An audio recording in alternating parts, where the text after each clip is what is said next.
show.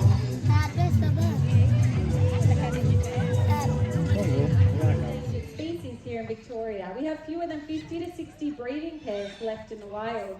And while barking owls are doing not so great out there in the wild, barn owls, another kind of owl, they're doing really well adapting to living alongside people, and a pair of barn owls can actually catch and kill up to 2,000 mice a year. So they do a really important job in the ecosystem, controlling our rodent numbers. But it's owls like Lily, barking owls, that need a little bit of extra protection, and I think you'll agree she's done an amazing job. You might want to give her a round of applause. Being very brave out here today, Millie, the barking owl. Now, Meg mentioned barn owls. That's another species that you can also see here at the sanctuary. One of the reasons why they're doing okay out there is because they've learnt to nest in structures that have been made by people. So places like barns and sheds and houses, that's where they get their nest. Whereas barking owls like this one we've just seen, they still rely on those tree hollows for survival. Now, I think it's pretty impressive that any animals have changed to suit our ways, and I think it's even more important that we change our ways to help out our wildlife. Now for this next bit, if you've got your mobile phone on you, maybe get it out now and have it in your hand. It's going to come in really useful in this next section.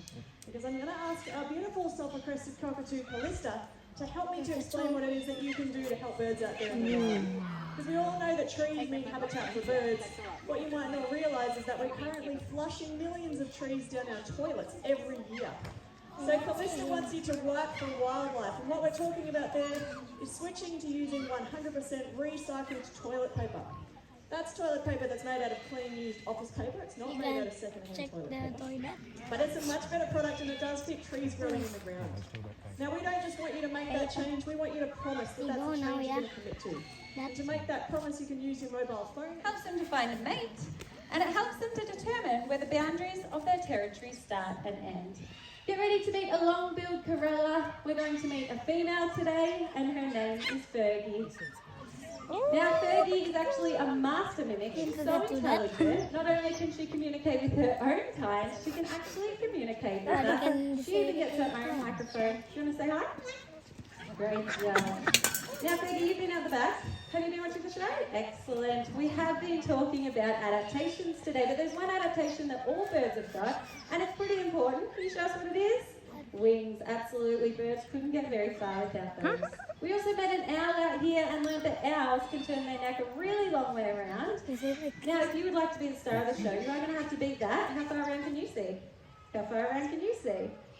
You're just waving at me now. There you go. 360 degrees. She does cheat, but we don't mind. We let her get away with that one. We're hoping corellas have that long beak they use to dig in the ground for their food instead. But Fergie, she still has pretty fancy footwork. She can show me the difference between her right foot and her left foot. Oh, I know people that don't even know the difference. Now this is one of my favourite adaptations of long-billed corellas.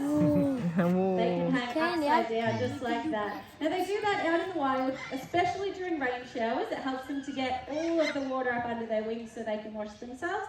But they'll also do it when they're up in a tree to get those hard-to-reach things like fruits and flowers and berries. Now you've done a great job, Fergie. Before you go, do you want to wave and say bye? Great job. That's Fergie the long-billed corella. Pelicans, penguins, kookaburras, they're all birds of prey. But Alfie here is a specialised bird of prey. He's called a raptor. Raptors have two distinctive features. They've got a hooked, meat-tearing beak and powerful feet with sharp talons that they use to catch and kill their prey.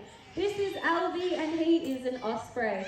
Now ospreys are good for everyone across all three of the stands.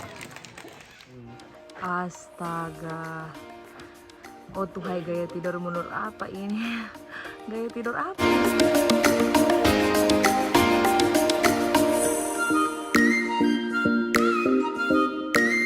Nah teman-teman, jadi yang video bird show tadi itu nggak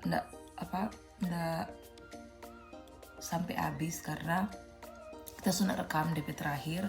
Sebenarnya kalau yang 2 tahun lalu itu waktu kita dengan Adam pergi, itu DP ending yang kita ingat itu ada eagle besar. Itu paling terakhir DP sesi itu eagle besar datang, terus dia kayak mau show dan DP talent begitu. Tapi kali ini si Eagle yang kecil ndak mau balik pada sarang, jadi DP petugas ndak mau ambil risiko mengenai apa itu kalau elang besar nanti mau datang terus si yang kecil ini masih di sini, takutnya si yang besar ini mau makan apa dia begitu dah. Ya pokoknya yang kita tahu begitu sih, cuma yang part terakhir bershow itu sedikit mengecewakan, tapi enggak apa-apa lah, kita enjoy di hari itu. Dan ya setelah dari bershow lanjut untuk kita putuskan untuk dinner di Walhalla begitu. Ya, tidur kayak apa ini guys, astaga. Look at that. No, you ignore them. Don't eat in Trogan very often, so.